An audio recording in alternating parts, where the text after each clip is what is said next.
is KC Sports Network, proudly presented by Emprise Bank. What's up, everybody? Welcome to another edition of 21 Questions, the question and answer podcast from KCSN, pulled from the KCSN Discord. My name is Craig Stout. I am joined by one of the brand new hosts on KCSN, Mr. Ryan Scott Hall of AHPKC fan. Ryan, how are you, my friend? Well, Craig, I'm so much better now. I'm sitting across from you, man. Don't get to see each other nearly as much as we would like. And so being able to sit down and do like a little crossover, 21 questions, exactly what I needed to start my Sunday. Ryan and I have a very long history. It's not just, hey, we pulled in AHPKC, now we're getting to know each other. Ryan and I have known each other for a very long time. I think over a decade at this point. It's close if it's not. But Ryan is one of my very favorite people to attend Chiefs games, Sporting KC games, live events in general, and just to get to hang out with. So this is going to be fun for not just me, but I'm speaking for Ryan here. I assume him as well, because this is a good time. We love to chat with each other. So yeah, we love to chat. Yeah, great.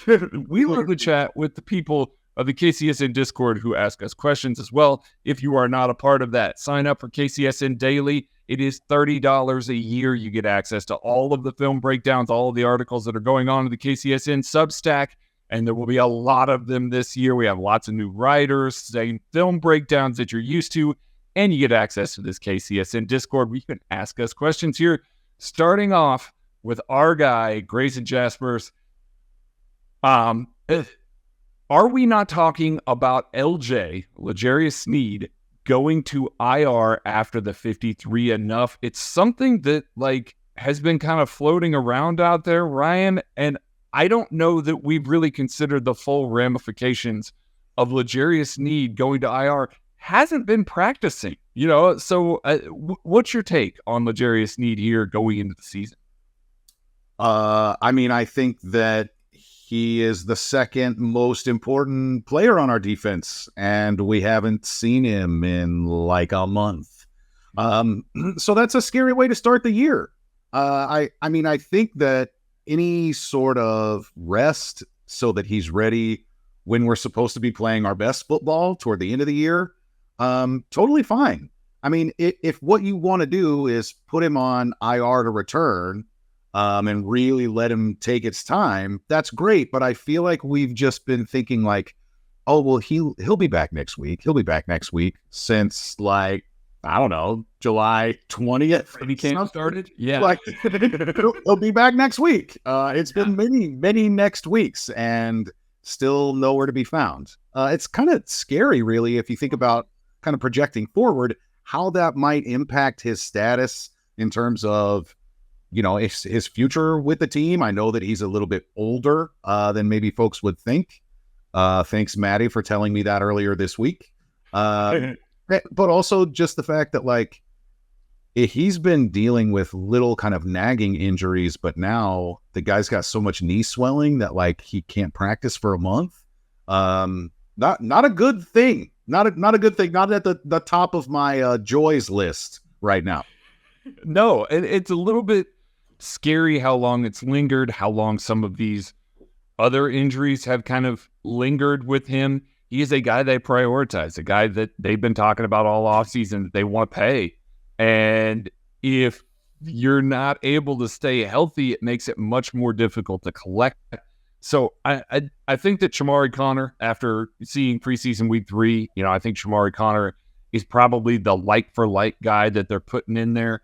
But I don't know that that he has the same coverage chops L'Jarius Sneed has. Certainly doesn't have the same run support and blitzing ability, even though it's great. It's just, L'Jarius Sneed is at a completely different level than most of the rest of the NFL. So there is going to be a hit that occurs with that. I'm just waiting to see what happens there, because especially if we get through this week and L'Jarius Sneed isn't practicing, I think it's a foregone conclusion that he's basically going to be on IR to start the season. And that's a little worrisome because, you're missing Charles Omenihu. It's uncertain what Chris Jones's status is. L'Jarius Sneed is one of the most impactful players on this defense. You're basically down to your guys at the second level and then the young guys on the defensive line. And frankly, that's a little bit scary when you've got so much other assets that are out there that you've invested in this team that should be contributing at a high level on the defense. So we'll see what happens with that. Hopefully he's going to be okay. Staying with the defense here, Ryan, Mike Denny asks, who is more likely to get extended at the end of the 2023 season with the Chiefs, Drue Tranquill or Willie Gay Jr.? Unfortunately, I think we right now kind of see the writing on the wall. If what you want to do is think about, what Spags prioritizes and the kind of wisdom that Drue Tranquill possesses just to be able to wear that green dot on really such short notice inside of this system makes him really valuable. And ultimately, if we think about like some of the stuff that Willie brings to the table in terms of his coverage ability, his playmaking, getting after the quarterback, he might have an edge on Tranquill in those areas because he's a better athlete. But it's kind of a push anyway, and there's not a snowball's chance in hell that Willie would ever wear a green dot for this team. And so essentially, I would think that like, if this is his last year in Kansas City, then I would think that Tranquill just becomes the starter next to Bolton. If you're in, an actual base 4-3, Tranquill will just, be your weak side linebacker at that point.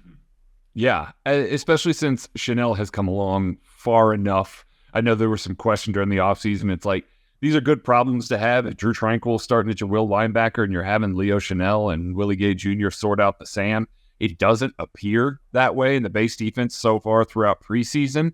It does appear that Drue Tranquill is definitely a second teamer from the base defense standpoint. I still maintain that he's going to have that dime linebacker role. I know that we haven't seen it a ton, but Spags does not just give out green dots to people right and left. It's not something that he wants to do. It's not something that he's comfortable doing. So it's going to take a big effort to sort of stop Drue Tranquill from getting on the field, especially if assignments are blown. We saw last year with Willie Gay Jr., they yanked him off the field on about the third drive, about every third drive, and put Darius Harris, a guy who good football IQ, put him on the field, got Willie right on the sidelines, back in there. He was an impact player on those next two drives, but it was very frustrating for Chiefs fans to watch.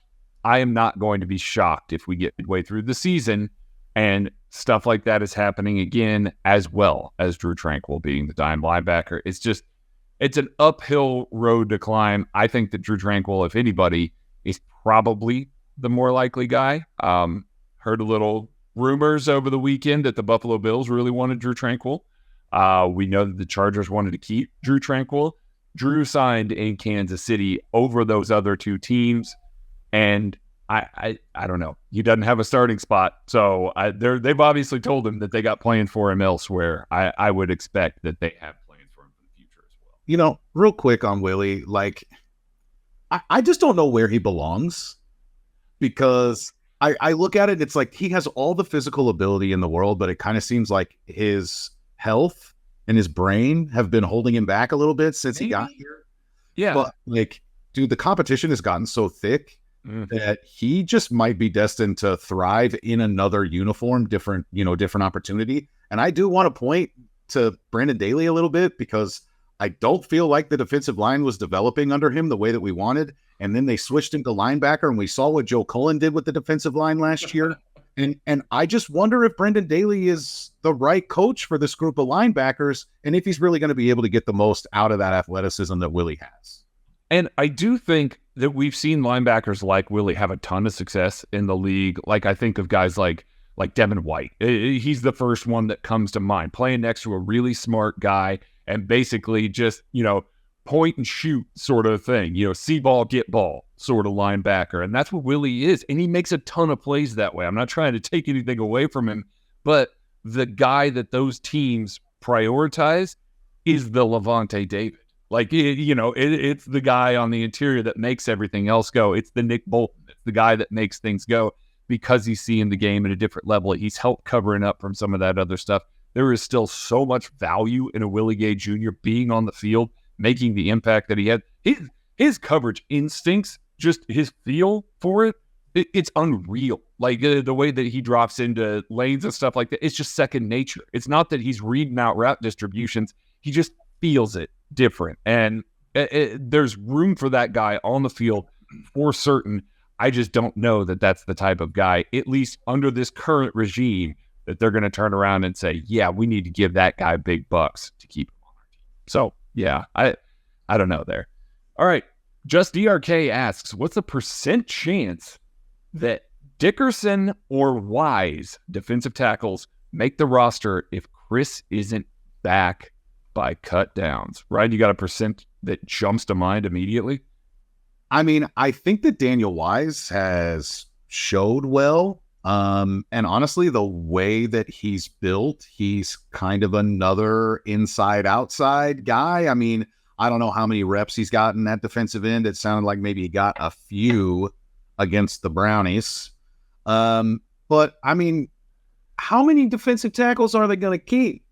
That's the question. And are those guys even on the roster? Like, let's keep in mind that almost 1,200 players are going to become available on Tuesday. Yeah. So I think that the Chiefs, being as thin as they are at defensive tackle, might really be looking for help. Brett Veach might be looking, to be getting on the phones to do something because Chris hijacking all that space makes it difficult. But that might end up pointing to them needing to keep, a Dickerson or a Wise on the roster because presumably both of those guys aren't making very much money. Yeah, they're not going to be making very much money. It was good to see Turk Wharton back out there. Didn't get to see a ton of him out there, but getting those live game reps again makes me feel better about maybe only keeping one. And I think if they're going to keep one, it's going to be Daniel Wise. I would say that if Chris Jones reports this week, I think your defensive tackle room is going to be Chris Jones, Turk Wharton, Derek Nottie, because he's been the starter there, not necessarily because he's outplayed the other two guys, and then somebody, either Danny Shelton or Keandre Coburn. I only think they're going to keep 4 interior guys just because there's so many defensive ends that are young that I think that they want to keep on the roster, that they want to have as part of the rotation. So I think that's what the cut down ends up being. If Chris Jones isn't there, you might have to keep a Wise because those other two guys are not going to play 3-tech for you.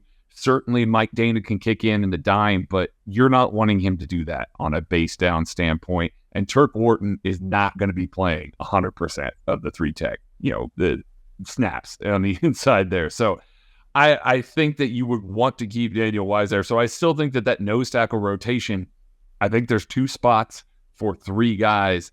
I just think that Wise has enough. He's shown enough juice this preseason. Had a great A-gap, penetration in yesterday's game at the time that we're recording this.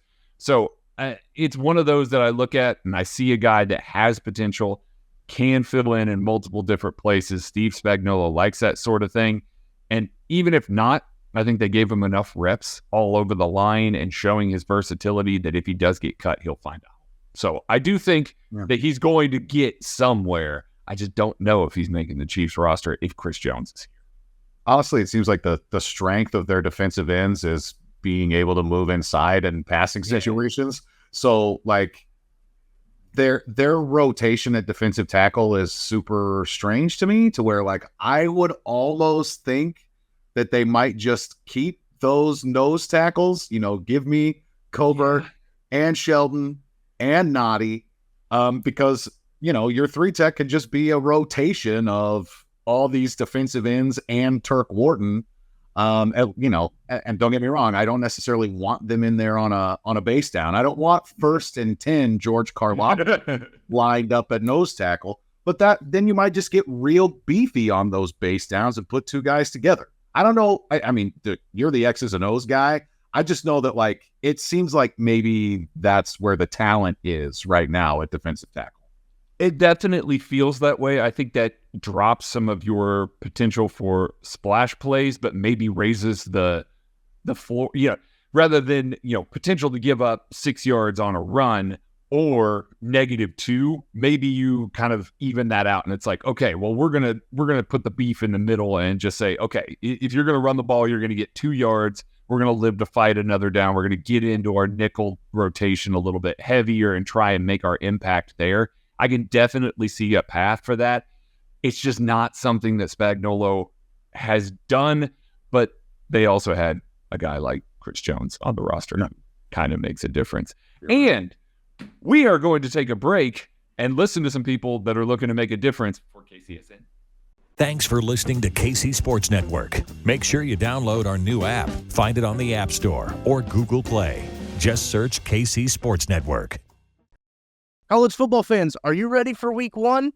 DraftKings Sportsbook is hooking you up with a can't-miss offer to start the season strong. This week, new customers can bet just $5 on college football and score $200 in bonus bets instantly. Anything can happen in college football. Your team could go from unranked to dynasty mode in just a couple of years. Change comes fast. The only thing that's a lock is the great offers from DraftKings Sportsbook.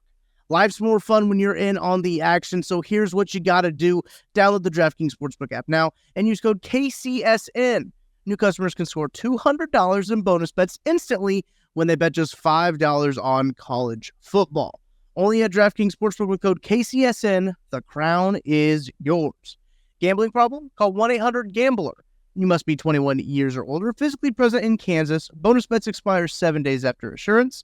Eligibility and deposit restrictions apply. Terms at sportsbook.draftkings.com/football terms on behalf of Boot Hill Casino and Resort. Welcome back to 21 Questions. I'm Craig Stout, with me, Ryan Scott Hall. We are still answering your questions here. Casey from KC, lots of welcomes to the party here. But Casey from KC asks, welcome to the party, Ryan. What's your favorite side of the football, and what's your take on that area? I think he's looking maybe for the trenches here. Favorite side of the line? I always felt more comfortable as a player on the offensive side. It made me feel like I could be aggressive and I knew what I was supposed to do. There was too much read and react on defense. It always made me feel like a hesitant player unless it was just go get the quarterback. Certainly I think there's a little bit more little flash and pizzazz if you're talking about the defensive side of the trenches. But, Sure. I'm actually really intrigued to watch the offensive line this year. And I think we've got some really great personalities there. So, I think I'll lean toward the offensive line right now. We could certainly say that they're better. Yeah. I don't think that anybody will argue that, even with Chris Jones on the defensive line. I don't think anybody's going to argue that the defensive line is a better performing unit than the offensive line. So, yeah, I think you're on the right side there. Go ahead. I will admit that I think it's almost impossible to know anything about the offensive line, like at least, for an amateur such as myself. It seems like the most difficult thing for me to even know if somebody's had a good game or a bad game, unless they just very clearly give up a pressure or a sack or something. And so every time I see like Maddie talking about Caliendo, I'm like, how do you know? How do you even know? How do you know? I don't know. You just know. I know nothing. He just really likes it when Caliendo pulls, because his quote is, he runs like a gazelle. There we go. A 300-pounder that runs like a gazelle there. I think that's his biggest thing with Caliendo. No, I don't think you're alone on that. I think that's why Orlando Brown Jr. was such a polarizing guy. You knew where the losses were with him. Like, they were very visible when he would have those sorts of losses.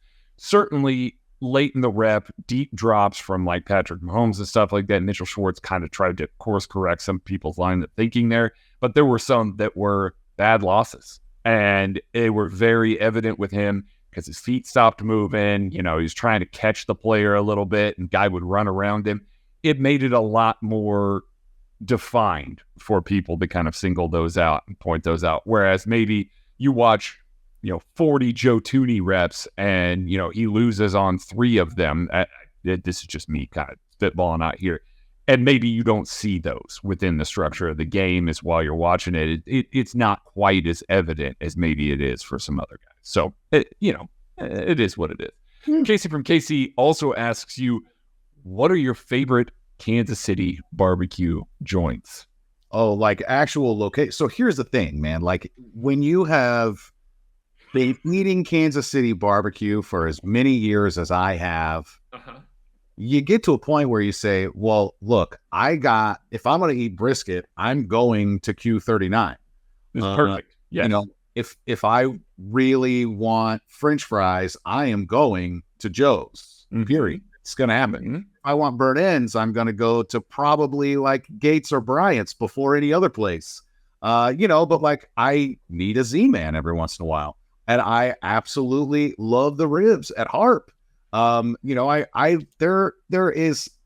so many good places that it's impossible for me to just say like, oh, here's my top 5 barbecue restaurants. It's normally the items that I'm going for. I want to go eat this thing at this place. It's kind of how I tend to think about barbecue. And it's not just barbecue with Ryan. Speaking from my experience, like when I'm in Kansas City, I'm texting Ryan. I'm like, hey, let's grab lunch. And it's not, hey, what do you feel? Meaning like, are you feeling Indian food? Are you feeling barbecue? Are you feeling this? It's more like he's wanting to know, are you feeling like ribs? Do you want some brisket? Do you want some burnt ends? Do you want some delicious, pad thai or something like that? And he will direct you where you need to go there. So yes. Greg, you and I both know you're a drunken noodles guy. All right. I am a drunken noodles guy. Yes, you're right. I am a drunken noodles guy. But yes, Ryan is my food Sherpa. Like when I come to Kansas City, I just lean on him. I was like, and he has never steered me wrong there. So yes, I knew you were going to answer that question with specific items. So I was happy that that happened there. All right. This is a little different take on the Chris Jones situation. I like it here. It's from Bruce in the Fort. If Chris Jones sits out, what will the impact be on the offense? How do we think Patrick Mahomes, Andy Reid are going to have to try and compensate for that loss there, if any at all? Well, if the question is, will they? I think the answer is yes. How will they, I believe, was the question. And my answer is, I'm not sure. But I mean, look, let's be honest. If Chris Jones is actually going to sit for the first 8 games of the season, and then I think it would be fair to question his potential effectiveness, or drive, or other possible buzzwords in there. If he's already sat out for 8 weeks, when are we going to see the kind of Chris Jones that we've come to expect? And that to me says you're looking at a similar situation to like 2018. Mahomes' first year as a starter, it was entirely up to the 50 touchdowns and 5,000 yards in order for the Chiefs to win games. And ultimately, in that AFC Championship against Tom Brady, they lost after having scored 35 points. And don't get me wrong, they didn't score in the first half, but Mahomes put up 35 and they lost at home. And the defense just could not get off the field, especially on third down. And so I'm looking at it this year, and I see the ability for Spags to do some really fun stuff. But this defense was built around Chris Jones. And if he's gone for any stretch of time, it really just, it's a domino effect, man. It makes everybody's job more difficult. And when I think about Andy and Pat, I mean, they're not going to like go out of their way. It's not going to be deliberate or intentional that like, oh man, we got to score 50 every game because Chris isn't here. But honestly, I wouldn't be surprised if that meant that they go back to this every single possession. We have to go slower. We're probably going to have to go at a pace that we're not necessarily wanting to. We're going to have to control the ball a little bit. And in the end, it's going to be more about points per drive instead of, the ultimate statistics that people are looking at. It's going to be on a drive-by-drive basis.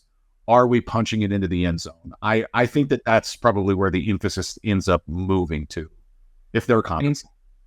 Yeah, I do think that that's really what it is. Luckily for this offense, specifically with Patrick Mahomes and Andy Reid, they've dealt with some defenses that took some time to gain their footing.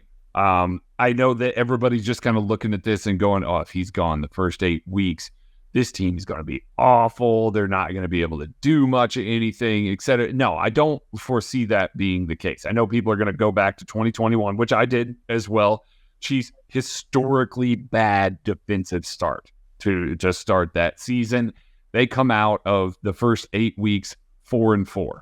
That team turned it around, still made the AFC Championship game, loses in overtime to the Cincinnati Bengals. Last year, the first 8 weeks, they were still getting their footing with some young guys, and they were playing a lot of static cover 2 defenses. They were having to blitz a little bit more because the pass rush wasn't getting home early. These are things that they've grown accustomed to. I think that they're going to be able to fight still. I think they're going to be able to be fine with some of this. And honestly, this is going to be so weird for me to say, because if you would have told me I was going to say this 4 months ago, I would have told me that you were kidding yourself.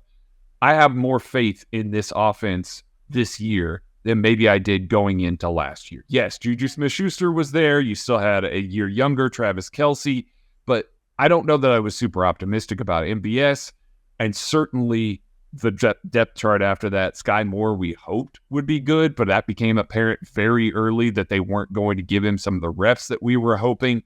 I feel better about what this offense could do, both with an upgraded offensive line, better receiving options, or at least more receiving options that you can trust to have some juice, take things a little bit more.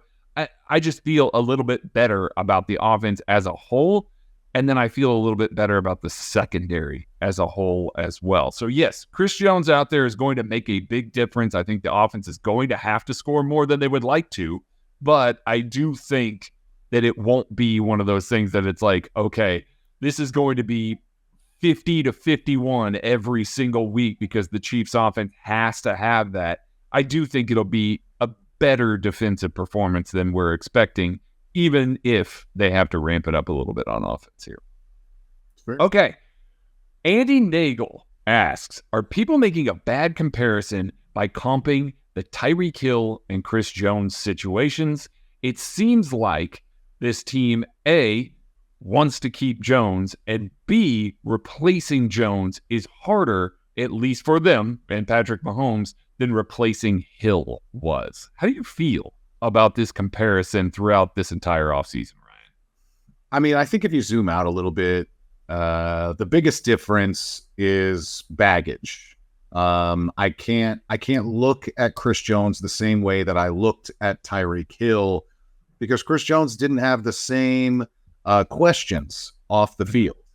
When we think about in terms of the way that they were looking at those situations, I also see, as far as like from the front office's standpoint, at least in the verbiage that's coming out of, from Brett Veach, it's like, I think that they had been just as confident as Chiefs fans have been that like, oh, well, we're going to get this worked out. It's what we want. And it'll happen in July. Yeah, that's right. Yeah.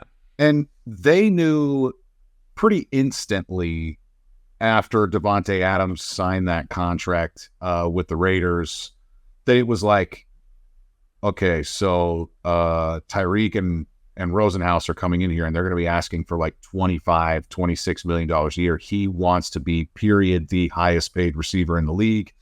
And because they instantly had trade suitors who were offering real packages, it made it easy for them to move on. Made it very easy. We got the best of Tyreek Hill's career. He maybe still has, a few good years left, but like we got the best of him. And so now is the right time to move on. And I think that when you look at Chris Jones, it's a lot harder for the team to part with whatever package of picks that is nowhere near what the Chiefs got for Tyreek Hill in exchange for your best defensive player.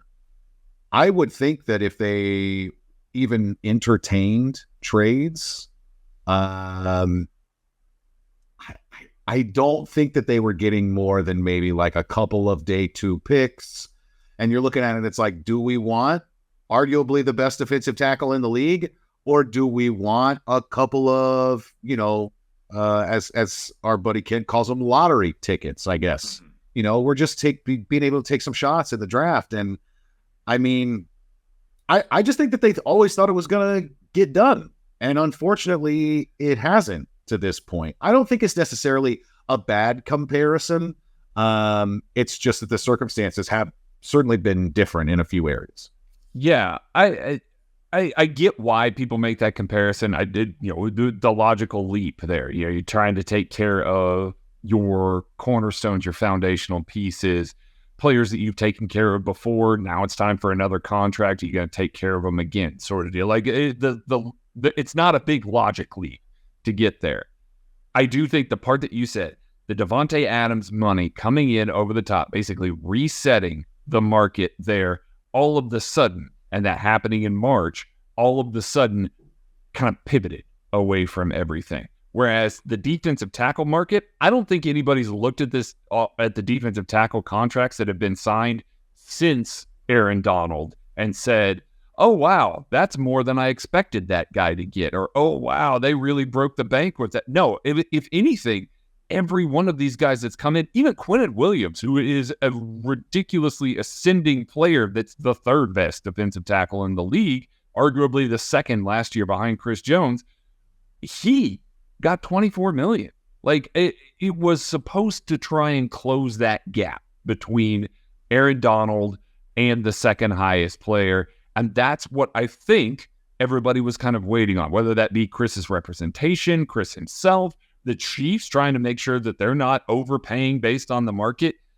Market came in lower. And it definitely seems like since all of those contracts came in, I don't know if the Chiefs changed their stance. We just don't know anything about this negotiation. It's definitely not happening in public, which Andy Reid definitely appreciates as well.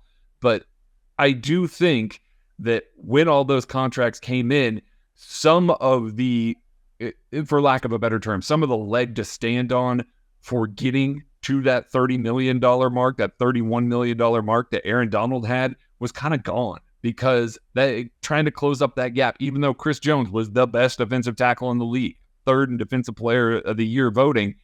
I think that the market just didn't formulate the way that maybe their side wanted it to. I don't know if that's the disconnect, but that is the definite difference between Chris Jones and Tyreek Hill, because Tyreek Hill had teams that wanted to pay him, the amount of money that they did as soon as the Davante Adams contract did.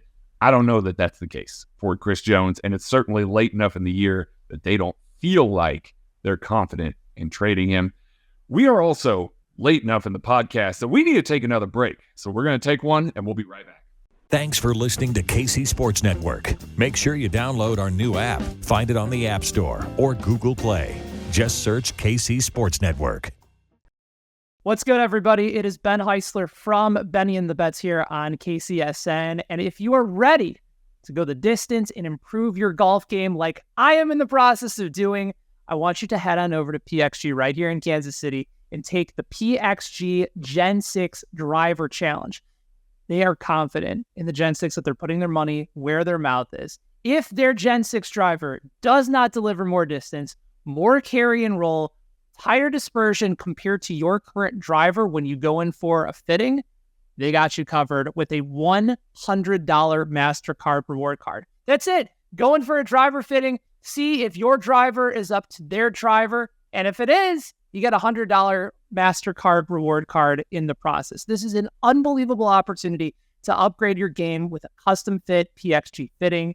I've had it at the Kansas City store with Alex. It was one of the great experiences I've had in a golf fitting, period. So take the PXG Gen 6 driver all throughout the month of August and get ready to hit those fairways with confidence. So visit your local Kansas City store or head on over to pxg.com for all the terms and conditions. PXG, nobody makes golf clubs the way we do, period. We are back. We got a couple of lighter ones here, Ryan. We've been harping on the Chris Jones things for a little bit. It's almost like people want to talk about that. It's weird how that works, right? Yeah.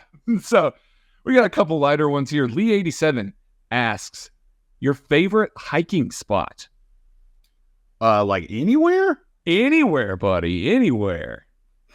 I honestly, I think that my favorite is probably the one that I have done the most in the last few years. What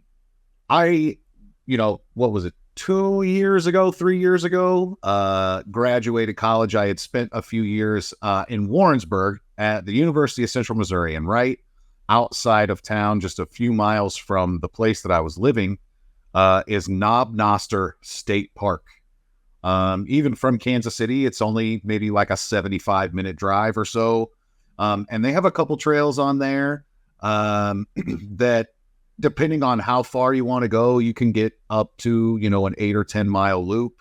And it's all just in the woods. There's not necessarily like a whole lot of difficulty, but it's gorgeous and it's close to home. And every time that I go out there, I'm just able to clear my head. And by the time I'm done, I'm feeling more relaxed. And so I really like Knob Noster State Park as far as like some local hiking is concerned. You're going to have to maybe do a little bit more of the out of town. Sure. Instead of in town for you jerk. Yes. And Brian likes to come out here and have a good time, hike out here as well. Probably my favorite is one of the ones that I've done a lot as well. Wild Basin trailhead out here in Rocky Mountain National Park. I'm a little bit north. I'm a little closer to some of those rather than some of the southerly parks, which are also beautiful. But I really like going to Wild Basin, specifically Ouzel Falls. It is a really nice, casual, shaded hike that you are able to take. One that I can take with my kids. And my 6-year-old only complains a little bit about getting all the way there. There's only certain spots there. Plenty of spots for you to basically stop, have a snack, hang out, have a good time. And you're hiking beside the river basically the entire time. You are hiking behind or beside the St. Vrain the entire time. It is a gorgeous hike. I love it so much. Honorable mention goes to Mills Lake. Sky Pond used to be my very favorite hike to go because you get to scramble up the side of a waterfall on the way to Sky Pond. But Mills Lake and a little bit beyond that is Jewel Lake. Got to do some sunrise hikes there, and holy cow, I don't know that the view can be beat. So those are my new favorites there. So anybody taking notes can grab those. And I'd give an honorable mention, maybe like a little kind of closer to like the Denver area. I when I was out there maybe 2 years ago, went with my buddy Rob and his fiance. We went and did Three Sisters. Which is right there, like an evergreen. Really cool, especially like once you get up, you just get this awesome view. And I mean, you can see for miles and miles, literally. And you're just surrounded by the Rockies. That's a pretty beautiful and like not at all difficult summit, but a lot to be able to there's a lot of exploring to do in there. Great, I think, for having kids or like dogs. Really, really good, kind of easy one. Nice. I need to remember that one next time I'm looking to hike a little bit more southerly. All right. Christian Gumminger, our guy, says, what is the best meal that you've had together? Ooh, the best meal that Craig and I have had together.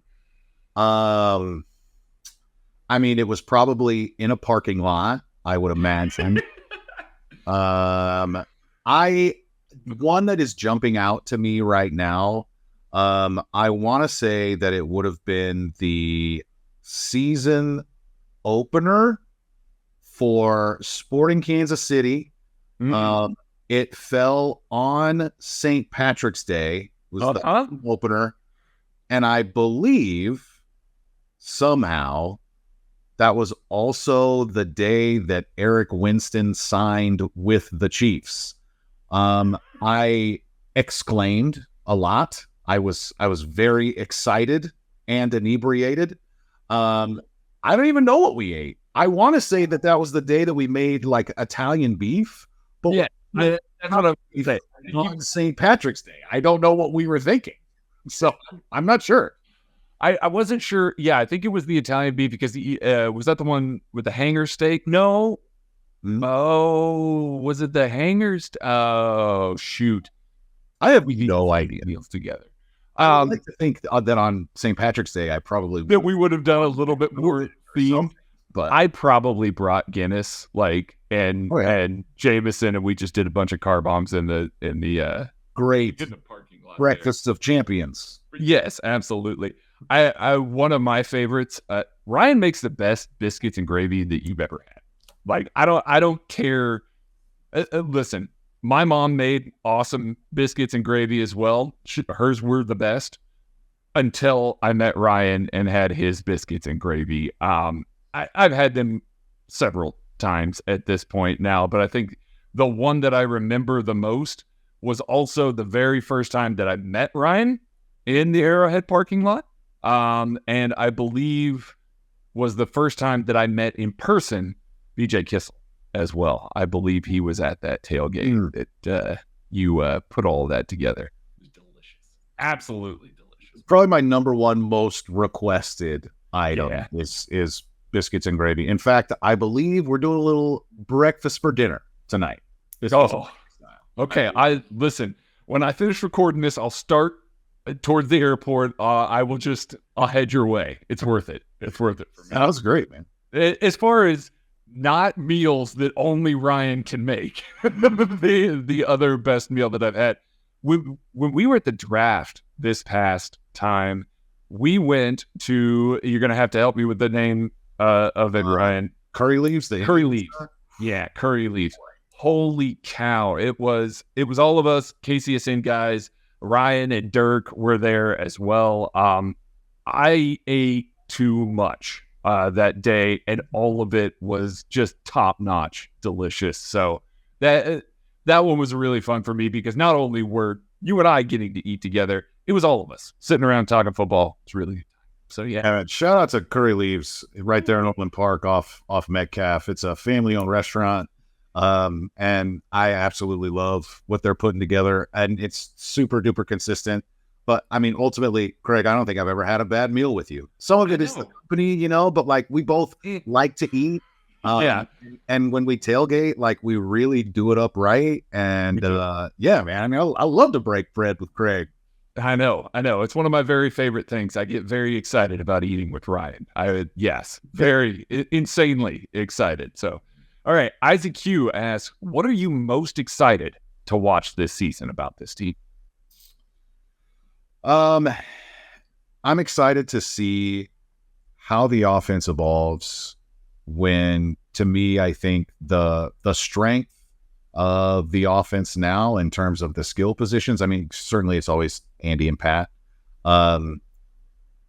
I think that the wide receivers are going to become a strength for this team in a way that we probably have never seen in Andy Reid's Chiefs offense. Not to the extent, not to the level on the depth chart for certain. Yes.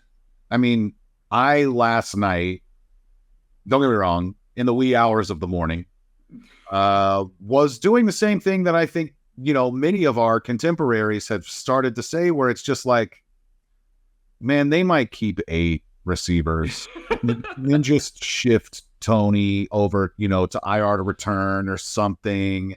Because look, I'll be honest with you, man.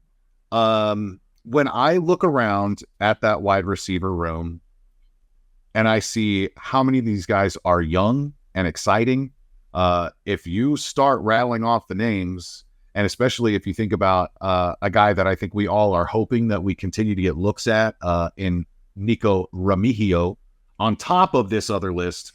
But I mean, we're talking about all these guys are like 25 or younger, maybe 26 in Richie James's case, but like Richie James and Sky Moore and Rashee Rice and Justin Ross, just those 4, in addition to Kadarius Toney, who is literally just the icing on whatever cake we're talking about.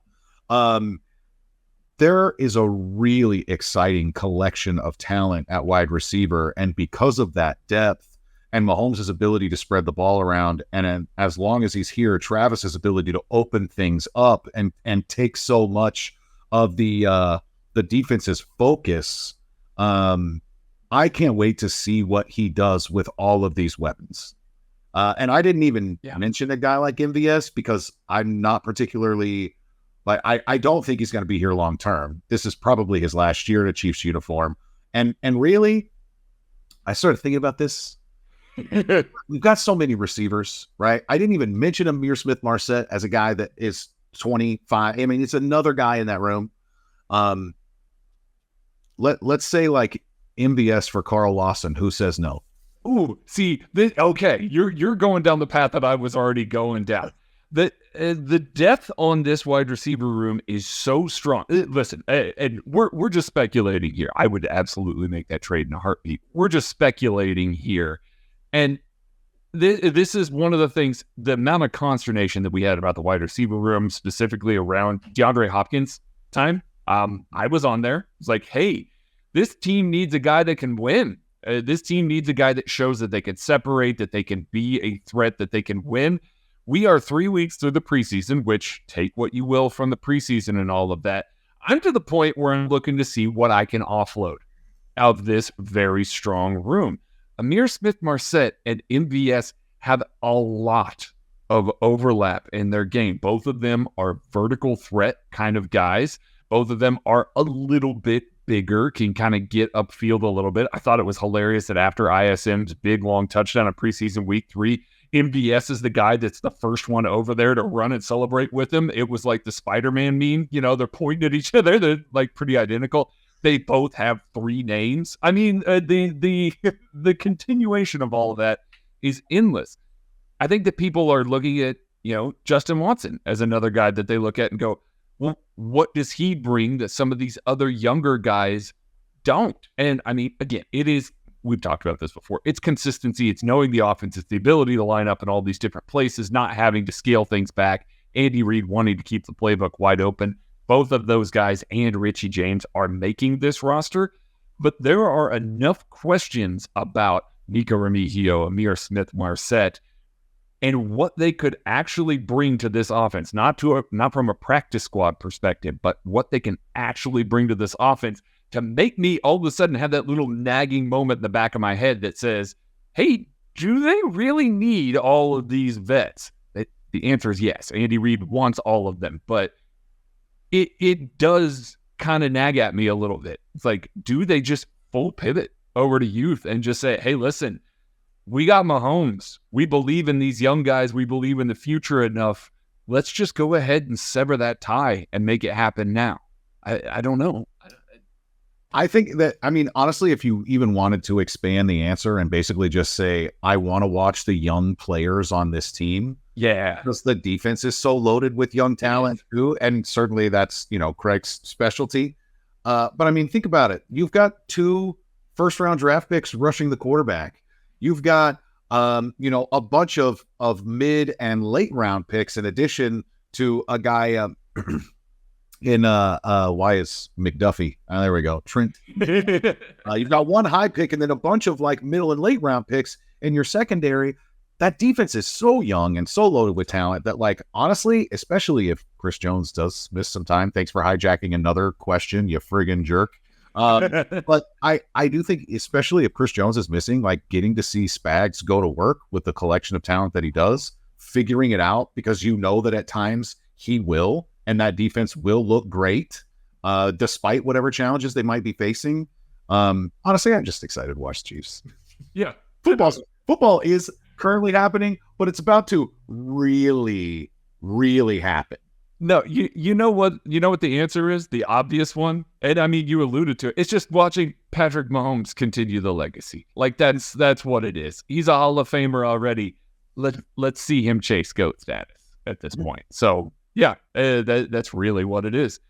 All right, Carrinder asked this question, and I want to take this kind of a branch off here. He says, should we consider trading Austin Ryder to the Bucs now that Ryan Jensen is out for the season? That injury that he had last year just Ryan Jensen never got healthy again this year. They put him on IR. So the Bucs do not have a quality center on their roster. Austin Ryder is a name that I think makes some sense from a trade perspective, but let's take this a little step further. Are there any other positions that you're looking at? I know we talked about wide receiver, where you feel like maybe the bottom of the roster could see some trade value for some teams, not specific teams that we're looking at here, but just looking at it and going, wow, Chiefs have a lot of guys in that room. They should consider maybe trying to move a guy. Well, I'm tempted to mention linebacker, but I like the idea of having those four just in case, because right now they have 4 starters at linebacker. Yeah. Like that's where they're at. And they are probably, aside from maybe 20 snaps or something this year, if Spags gets super creative, they're never going to have all of them on the field at the same time. And so I see that and I'm like, you're one linebacker heavy here, Brett. But that's one of those good problems to have. So, I mean, I would imagine that somewhere along that offensive line, there probably is a surplus. And I mean, I think back to being able to offload a former 3rd-round pick in Parker Anger, who really hadn't done a whole lot for us, but, you know, promising potential. And they swap him over to Dallas and we get Charvarius Ward, who obviously has gone on to, I mean, that's one of Brett Veach's worked out true signature moves, I think, you know, and Anger, I don't think ever really played. He ended up dealing with injuries or something. But, you know, maybe it's a guy like a Kennard or a Niang or something, like guys that were drafted in the 3rd and 4th round that are basically just depth, but could potentially crack a lineup somewhere else. You never know. Some other team might value them more than we do. And the Chiefs are in a situation where they have so little money to move around right now that trading guys that like aren't super important to you for somebody that might be able to come in at a different position.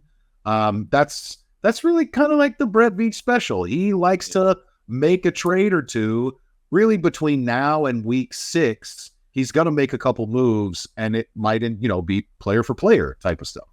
Yeah. I think the ones that jump out to me, Luke Niang is one of them, just because offensive tackle is hard to come by. The Chiefs are clearly going to stick with Wanya Morris. I think that Prince Teague has been a little bit better this preseason and last preseason, but this team doesn't trust its health. I understand how that can all shake out, especially if a guy like Chu Godric is on the practice squad. Like, then you got enough stabs at the position to be okay with them. I think that one makes some sense. I'm looking at DBs. Chiefs DBs, these young guys have played really well this season. I don't know if Echo Boydo is a lock to make this roster. If somebody came to the table and said, hey, we'll give you a conditional 6 for that cat, like, I don't know that Brett Veach is going to stop and say, oh, no, he's too valuable. I could see one of those guys making it. He's certainly played well enough. He needs to be on a roster somewhere. It's just, you know, is it going to shake out? Here's one of the surprise ones that I'm going to throw out there. I know that we're all about him after preseason week 3 and preseason week 2. If this team is dead set on keeping 3 running backs and Clyde Edwards-Helaire is one of them, Michael Pirine is out there and showed some juice. Now, I realize I'm talking about the running back position that nobody wants to trade anybody for, nobody wants to give any contracts for. Michael Pirine is cheap. And so that would be more of like a player swap sort of deal where you'd be looking at it and it's like another team sees that they're going to be cutting this guy, but they're going to be looking for running back depth on the waiver wire here. Maybe we just make an agreement here to try and get a guy that can come in, maybe play defensive tackle or something like that for this team. I don't know. I could see that being the case, but that's more of a surprise one down the way that the value would have to be there to try and make that move. He's very well built. He was a 4th round pick. I know that he's somehow on his 4th team in like 3 or 4 years, but I mean, I feel like he showed a couple things with the Jets and for whatever reason, they decided to move on. But I mean, those guys they've got 14 running backs that they want to keep on their active roster anyways. I think that you're looking at a kid that really has some juice. And ultimately, like I hear you say that. And then but I'm like, dude, just please don't. I know. Don't keep it. Don't trade him. Because right now, he might be the best running back on the team, not named McKinnon. No offense, Pacheco. I don't know. He's got juice. He's got juice. Like, I get it. All right. 2 more questions here. First one's from Sean Wallaby. This will be real quick. Sorry, I just said Sean. S. Wallaby. Sorry if your name is not Sean. I'm just throwing that out there. I don't know why I read it that way. Over under 5.5 more years coached by Andy Reid. Do you think Andy makes it another 6 years coaching Kansas City? Andy seems like the type of guy that maybe won't know when to walk away, and it's not necessarily his fault because of who he's coaching right now. Mm-hmm. It may just be a matter of like, if they win a couple more rings in the next, 5.5 years. I don't know if Andy has something in his head, some specific number of games or wins or championships. Like I don't really know. I want to say under. I don't want to say under, but I right say under because Andy has never really prioritized his health, and I want him to just be able to go right off into the sunset with his girlfriend. Date your wife, as he says. But I want him to be able to go and enjoy those years, because I think that being a coach does just as much to your body in different ways as it does being a player, And so Andy's got these decade after decade after decade, and even especially as far as the head coaching experience when it's the most stress and time possible. Man, just go relax. Live in your Tommy Bahama wardrobe, have nice meals with your wife all the time. Enjoy your kids. Like, just, he's earned it at this point. Live at Town Topic. That's where you want to be anyway. Just sit there. And he wants to be in California. No, I would not want to live at Town Topic. Town Topic is delicious, but if you're in there for literally like 60 seconds, you will smell like Town Topic for a week. Just gonna how it's going. But maybe that's Andy's bomb. Maybe Andy likes that. He's just sitting around, and every once in a while, just kind of puts his hand up near his face, and he's like, "You know what? I need a cheeseburger." Yeah, that's a great idea, me. I'm going to say over just because this is the most fun Andy has had in his career.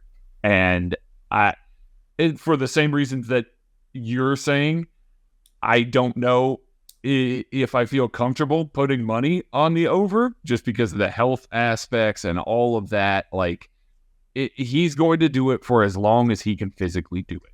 And I don't know how much longer that is, but if Patrick Mahomes wasn't around, I don't know that Andy Reid would still be coaching this team. Like, with the health scares, the other stuff that's gone on in his life, I think he would have just said, "Hey, listen, I'm gonna take some time, focus on this."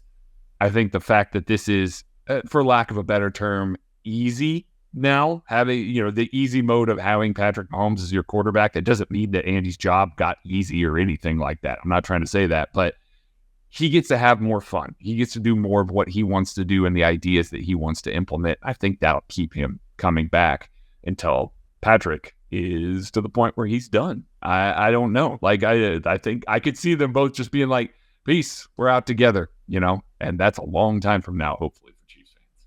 I just did some very intense research, found out Andy hit retirement age in his birthday in March. Exactly now, 65, the classic retirement time. So we'll see how many more years we get from Andrew Walter. Oh, I love that. I think if he goes 4 more years and they have the kind of wins-losses record that he has right now, like, we're going to be knocking on the door close enough to where he can hold some serious NFL coaching records. Yep. And that might extend. That might be the next thing to kind of extend it a little further. I think that's why Bill Belichick is still going. Like, I don't think he's having the same kind of fun right now. And he's that close to so many coaching records. Like, man, I just got to keep my head down and get this done so that I can be that guy for me. If Andy sees that on the horizon, maybe. All right, last question here. B. Higgs asks, before the Chris Jones holdout, so I'm putting this at training camp. So let's throw the gauntlet down at training camp. Who were the top 5 most beloved players on this Chiefs team in order, Ryan? Well, it's got to be Patrick at number 1. Yeah. We had to say players. I wanted to throw it in there very like. It's got to be Mahomes, and followed pretty shortly by Travis Kelce. I think that Chris Jones is number 3 behind that. He's the face of the defense, and Sack Nation, and he's goofy, and he knows when to get intense, and he always interacts with the crowd, and he's good on social media. Now that's kind of turned sour, but still good on social media. That top 3, I think, is pretty concrete. Like, most people would have said, going into training camp or whatever, not presuming Chris is going to hold out, that those are your top 3 most popular Chiefs. Mm-hmm. Beyond that, anybody's guess, right? And it might even depend on like what social media websites you're on, or what local radio station you listen to, or whatever. Like, you could become biased thinking, well, everyone loves this particular player. The 2 guys that I think just have like either a certain, something about them that everybody appreciates, something, it's probably mass appeal. I would say number 4 for me, our buddy Jerk McChicken. All right. He is a guy that I think people have started to maybe know his story a little bit. Wow.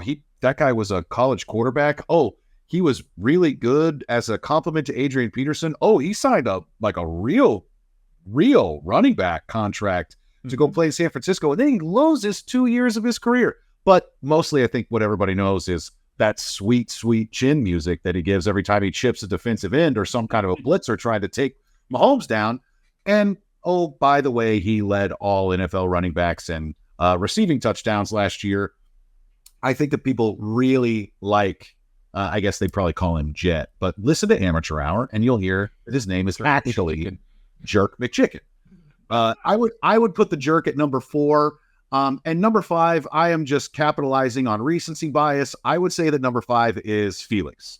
He grew up in the Kansas City area. He went to K-State. He's a first-round draft pick. He is more of a speed pass rusher. And so people have started to see the way that he corners a little bit. And I think that there's just a really broad appeal for a guy like that. I throw Felix as my wild card, but like the guys, Kansas Cityans, we like wear Kansas City billboards on our shirts. We love nothing more than to tell you where we're from and what we're about.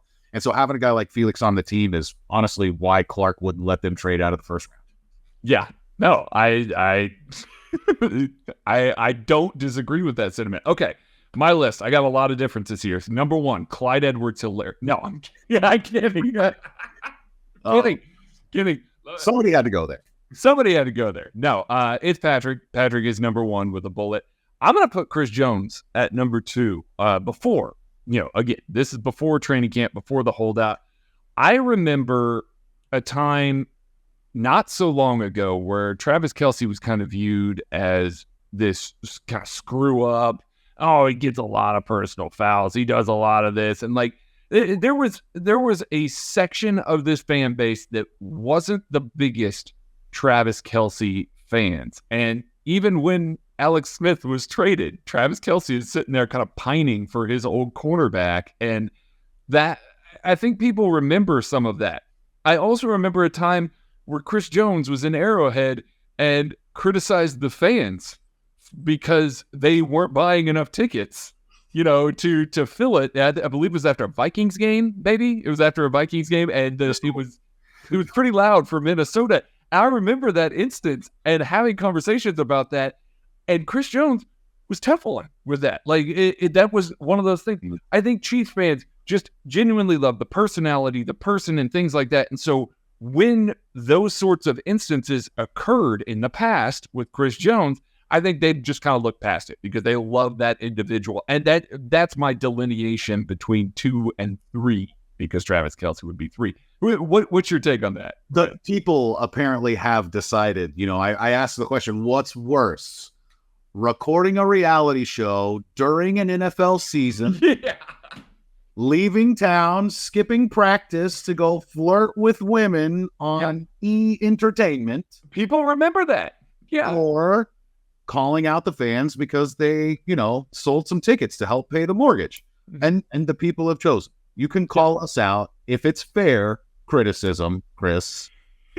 But I mean, I like that you flip-flopped him. I think there's a case to be made either way, because Travis has done some bonehead things, but